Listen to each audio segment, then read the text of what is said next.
হঠাৎই হাঁটতে হাঁটতে দেখা কিছু পুরনো দিনের দৃশ্য, অনেক আগেকার কথা। ছিল না কেউ হাত ধরার, ছিল না কিছুই শূন্যতা ছাড়া।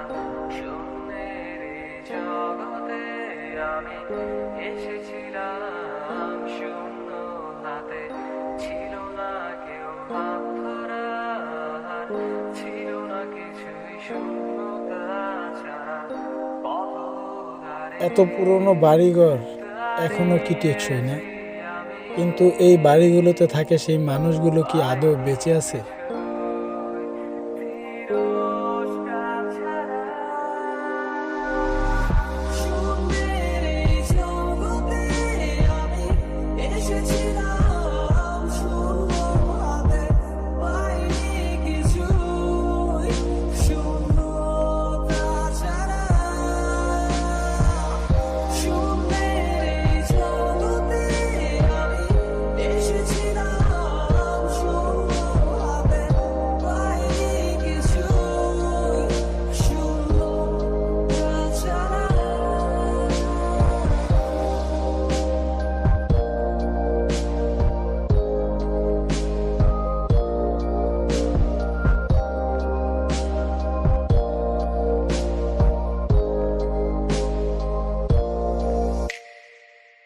স্রোতের বিপরীতে আমি একা হেঁটে যাই, পথেরই মাঝে কত শূন্য